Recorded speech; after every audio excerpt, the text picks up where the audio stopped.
Hey, Hello, welcome everybody to Wednesday Web Jam today. This is our last session before we are going on summer/winter break wherever you are in the world. We have today Pedro in the house, but before I introduce Pedro again, I think some of you already know Pedro. I just wanted to let you know that we're currently recording for YouTube. We'll be posting this on YouTube, and we also will be doing some screenshots, putting this on Instagram, Facebook, all of that love. And you are also welcome to do the same. The only exception would be backstage and breakout rooms. No screenshotting or recording, please. Because we want to keep that as a safe space. And who are we? If this is your first time, welcome. If this is not, welcome back. We are Wednesday Web Jam. If you are hungry learners, cheeky co-creators, clumsy innovators, compassionate facilitators, change makers, ignorant experimentalists, or any of these, or maybe something else, put in the chat. Welcome. We also have the motto failing forward because there is no other way. So please to remember to be kind, be nice, and be empathetic to everybody here. And now with all the rituals, we have Pedro, one of our founders, back in the house. Woo! Everybody, can you do a virtual clap or a physical clap, please? Thank you. Woo! Pedro is one of the founders from the Wednesday Web Jam, and I'm so excited to co-host with him today. So on to you, Pedro. Woo! Oh, thank you very much. And can I move the slides or I need to ask you? Yeah. I will stop sharing, and Pedro, you can talk a little bit about yourself. Now we'll bring the slides on. But first, before bringing the slides, I just want to thank you all for coming over, and I hope that I'll make the session worth it, and that you will enjoy these moments, that we'll be having some fun together. And I hope that you will enjoy it all. What I'll be talking about is actually about pitching your ideas, and especially your creative ideas. And it's actually much more difficult than I would anticipate. And in my days as a innovation director, I certainly failed a good number of times in selling the ideas internally, even the ideas that my team and myself were working on. And from failing to do that, I would be really frustrated. But at the same time, I always felt that, I would come back to my team and say, oh, they didn't buy it. The board said it was too difficult, too complicated, too whatever. And damn bored idiots. But today I look back and I feel that a lot of those efforts, actually, it was me failing to actually understand how to explain an idea in a proper way. And so here it goes, pitching your creative ideas. And I hope it will be useful for you guys in some way or manner. So here's a few tips on how to build your pitch on creative ideas. I'll go through a few slides. As usual, do a small exercise to actually organize a pitch ourselves, and then we'll try to give some feedback on that pitch to make it more interesting and for us to all learn together with each other. And so, first of all, a very, very short story. This one was presented by Doug Ditz, a designer from General Electric, who came once a long time ago to the Web Jam to share his story about developing these equipments and how in the beginning he felt like they were wonderful and brilliant and fantastic and world-class.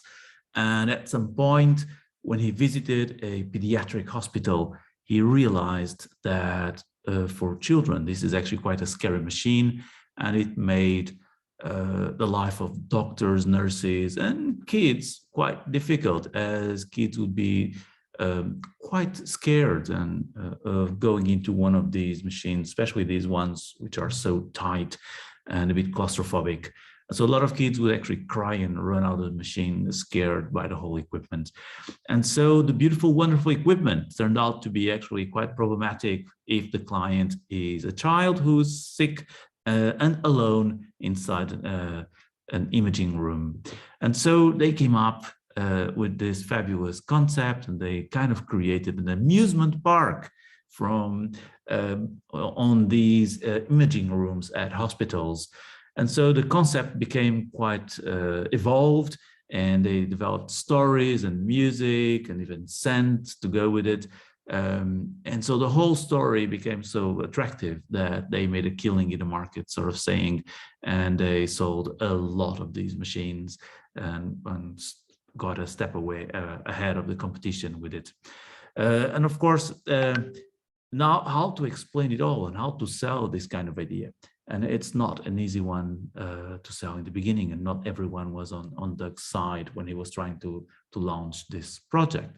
So let's see how to actually explain a concept like this one, which is a bit outlandish. And when you try to sell it internally, it might not be so easy to get it going through. And in the end, was actually quite successful. So what is the first step in explaining a problem? And the first, in explaining a solution. The first moment is that if you have a solution in your hands, you need to bring a solution for a problem that is relevant. So if the problem is irrelevant, no one cares about the solution, and the board says, thank you, goodbye. And so you need to actually bring the problem up, and perhaps with some, even with some dramatic scope, or trying to bring some numbers into it to make sure that the board gets impressed or your client gets impressed. And so by the moment you finish explaining the problem, you should have an audience that is really looking forward for understanding, so what is the solution that you're bringing to us? And if they're not salivating for this solution at this moment, it's because you failed to explain the problem with all the proper drama that it deserved. So try to make the problem as dramatic as it deserves. Otherwise, no one will really care about your solution, as good as it may be. Once you get past that, you need to also be sure that you present a real case, and you bring someone forward, someone who has this problem you're describing. And so it will be your persona, but you can make it very personalized. And so, and identify someone, a specific client who is going through this very same problem you're describing. And you have to be able to explain, who is this person? What is the problem they have? And why does it persist? Why is this still a problem in the market? Why is this still a problem we give to our clients? Why does it persist? And so once you get that, people understand that aha moment, that they realize, oh, I finally understand why this problem is still around and no one else solved it before. And so this is the perfect moment, the transition moment, the segue to allow you to now actually explain the solution finally. However, the solution has to come in a soft, quick, easy way, and it needs a name. Solutions need name, like a person needs a name. So an idea needs a name. And a very short explanation, just a simple way to say, this is our idea. Kind of like we want to be, let's say, the Uber of selling apples or something like that.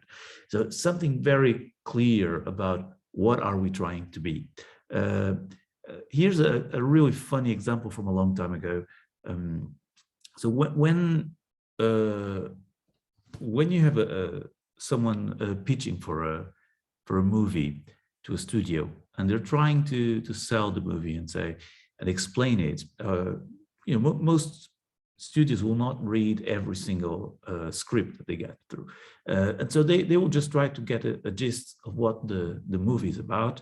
And if they're interested in doing a movie in that space, then they'll read the detailed documentation. And so how was Alien, the movie, sold to a studio? So this was 1979. Actually, the sale part happened before, somewhere in 78. And in the previous years, you had a massive summer blockbuster with Jaws. So you had the big movie Jaws, dun, dun, dun, dun, dun, dun, dun, dun. And so you have the shark who was almost never there, but it was scary as hell, and it became a tremendous success. Then 2 years later, in 1977, that was the first movie of Star Wars. And so now you had the dun, dun, dun, dun, dun, dun, dun, dun, dun, dun, and they entered the studio saying, we want to do Jaws in space. And that was the pitch, Jaws in space. And that is why we have a movie that is happening in a spaceship that looks very clunky, not so beautiful, and they're all dressed up in like almost like fisherman's clothes. You know, they're not the most beautiful electric blue clothes that you would usually see in spaceships. They really look like a cargo ship. And also the monster, alien, it barely shows up in the movie, pretty much like even the shark also barely shows up in the movie. So it's really just a transposition of a tremendous blockbuster from water into space, because in space we had another tremendous blockbuster. And so the concept was very immediately understood, and they said, okay, let's go forward with that one, even without reading the script at that point, according to as the story goes. And so once you got this little sentence, the 20, 30 seconds sentence, where you kind of explain your idea and give it a name, then you can start finally to explain how does it actually solve a problem? How does it address the problem you were describing, specifically those barriers that prevent the problem from being solved so far? And so you need finally to explain this inner mechanics of how your idea, step by step, is addressing and solving this problem. And once you explain it, and this is where you will take some time, everything else before was quite fast, and it might be at this point, you might just have used like 90 seconds, 2 minutes of your time to explain the whole thing so far. At this moment, this is where you can really take more time. And this is probably also where you might get a few questions, and people might try to understand better all these inner mechanics and how it works. And once you finish explaining step by step how you will create this new client interaction, how the whole service will happen with your new idea, you can move forward and now explain what is the value that you are creating for each of the involved stakeholders. And this is something that frequently we forget, to look at the stakeholders in an ecosystem that will be impacted by your idea. And what might happen is that one or two of the stakeholders might really hate it and see that your idea, brilliant as it may be for other stakeholders, it is affecting them in a negative way, and they will just grind it to a halt. And so your idea will not move forward. And so it happened to me a few times. I remember a dramatic one where we thought we had a fantastic idea. We developed it with a client for quite some time. And when it was totally approved and ready to go, and we launched it, and what happened was our sales guys just did not want to sell it. And so we totally forgot the incentives for these guys. And actually this idea kind of had negative incentives to it. And so our sales guys just hated it, and we sold basically zero. So we spent way too long working on a brilliant idea that was just not sellable. And so total waste of time. And so when you're thinking about your idea and explaining it and selling it, you should also explain the key benefits for each of the stakeholders that are required to make the idea move forward.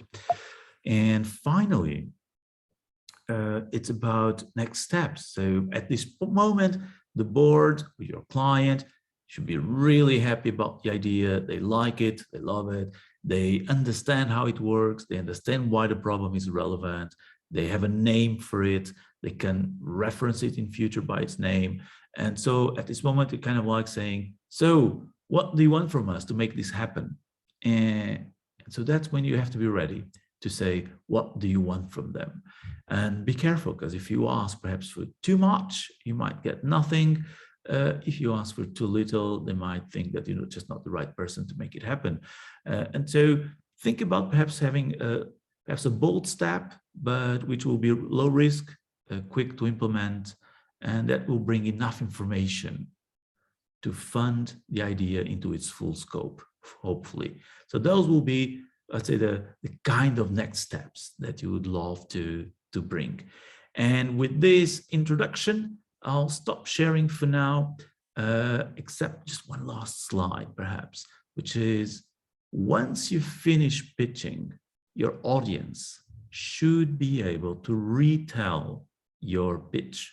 So they should have kept their attention all the way through, and they should be able to retell the story back to you.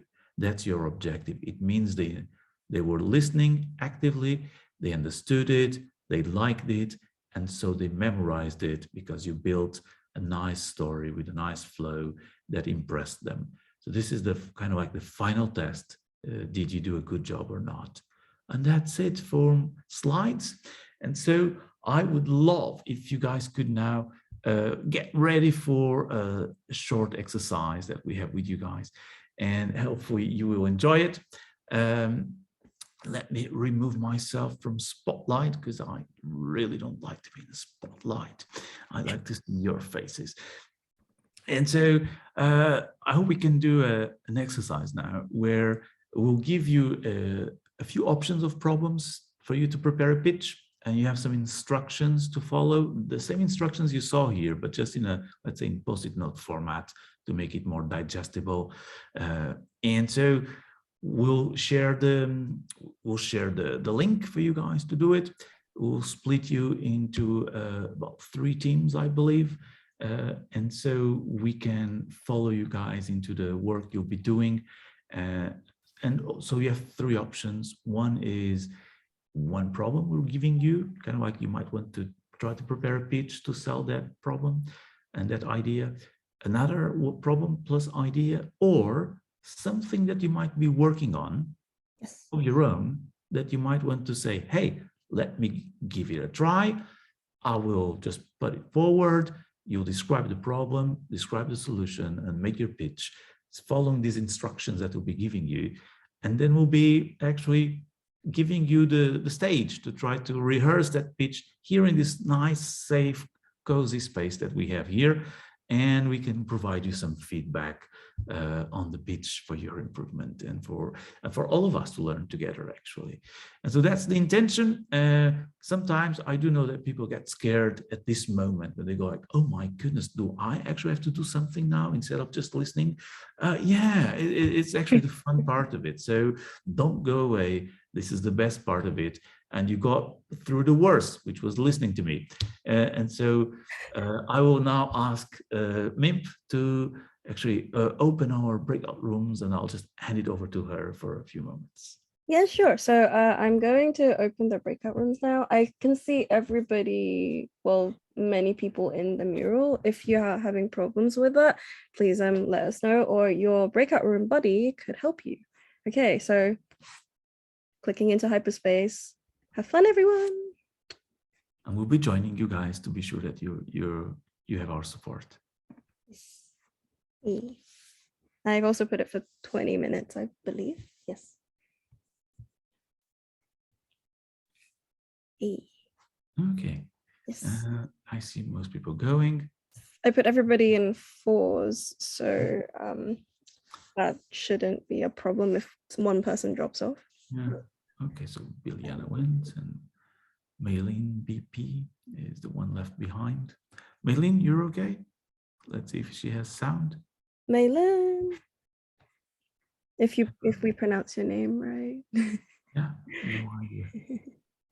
Just going to whilst during this moment, I'm just going to start the timer. And Mimp, yes. Perhaps then when we upload it all to YouTube, we might cut this part now, because it's like 20 minutes where they'll be in the breakout room. Yes. And stay tuned, YouTube people who's watching. Yeah. Okay, hello. Let Hello, YouTube. Hello, YouTube. Wave. We're back, and let's hear the sales pitch of these ideas from our teams. They should be arriving at any second now. We're just lurking over the mural boards, to see what has been happening. Yeah. Yes. So have Team Papaya. Welcome back, everybody. Hey. So they're all back now. Hey. Thank you very much for coming back. And it would be great if we could now hear some of your sales pitch. And I would say perhaps that Mimp, perhaps we don't need to really follow on screen what you're showing now. And perhaps we just hear the pitch and without looking at the slides or at the, sure. board. Yeah. So let's just let them come forward and present it. And so I would ask for perhaps we start with team one. Is that okay? Team one. And we should have, I think it was Fabrizio who was going to do the presentation. Okay, the team one. It's okay. Fabrizio, try to keep it short, kind of like 2.5 minutes, 3 minutes, a quick sales pitch, and then we'll provide some feedback on it. Okay. Okay, I will try to do my best. Okay. Hello, everyone. I'm here to present an idea to bring qualified people to our shopping mall. We are facing some difficult because the costs of the space of the cinema, it's not going well, and we need to reorganize the space. And our idea to attract more qualified people, it's use this, reorganize this space to bring to the shopping more service and superior quality restaurants. Then we can offer to the new customers all the shopping facilities, the environment, security, the parking lot, and a sort of a high level of services. Our team are ready to attend these people, and we are working in a good quality campaign to attract more entrepreneurs, entrepreneurs, restaurants, and chefs that we can collaborate with the media and bring another level of customers, not for fast food, but a high quality food. And the main point that is we can offer the high level quality food with all the environment and all the experience that can add value to our customers. Yeah, I think it's something like that. Okay. Yay! Clap for Fabrizio, everyone. Thank you very much. You are hired. You are hired. Okay. So providing you a little bit of feedback, the first moment of is the problem clear? Is the persona clear? And is it a sufficiently intense one that deserves attention? And I missed the part where, let's say, how much of a revenue problem is this for the infrastructure, for the owners of the shopping mall? Okay. It's kind of like, is it like a 5% impact on that the cinemas are closing, or is it like a 20% impact? Or, you know, if you bring it something like, oh, this is a big impact, or perhaps it's like the structure is so big that in terms of costs of maintenance and lighting and all that, that's also, wow, it's too big, very costly. We need to have something in there. So you would put something there to make sure that they feel like, you know, we're wasting a ton of space. 25% of the space is wasted. You know, that really brings it forward. It's kind of like 25% of our assets is being wasted. That's nuts, you know. So it really feels like a stronger problem. Okay, I got it. Sorry, Pedro. Yeah. I got it, and I understood that we can convince the audience that talking about the revenue from the fancy restaurants in comparison of the square meter over the cinema. So now first you need to create attention for the problem. You see, it's kind of like in any good movie, you're developing tension in the beginning. You introduce the characters and you say, these are our characters. Our people who would come to the cinema, they're now watching Netflix. They're not coming anymore. These clients, they're going away. So we're losing these people. We don't have them at the shopping mall anymore. They don't come for the popcorns. They don't come to buy anything. We lost them. So this is the drama you need to bring forward in the beginning, create the tension. And you need to put some little numbers in between, just some figures to dramatize it and make it more impactful. Once you got that, and of course, if this pitch is for it's internal, let's say for the board, they will know this. But still, it's always powerful to kind of say, we lost 25 or perhaps 10% of the revenue in the last 2 years as cinemas were coming down, etc. So it's a lot of money. It's 25% of our space. It's nuts not to do something about it. So our idea is a luxurious shopping space for services and restaurants. And suddenly going, your idea is what? So now you have to explain it, how the idea actually solves the problem. So what? And so how does it occupy the space? And how do we actually attract clients that we lost? Perhaps we attract new clients, but you need to explain the mechanics of how do you actually bring upscale clients to a space that today they're not coming.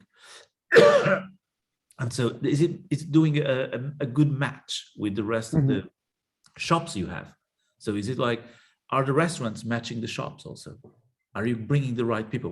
If they come to the restaurant, will they go to the shops or not? I'm so sorry, Pedro. We need to move to the next team because we have 3 minutes left until top of the hour. Thank you for wrap it up in 1 minute. Yes. And so once you start going through those explanations in detail, you're finally able to come to the last point saying, so benefits. Why is this good for these restaurants? Why is this good for the people we want to attract?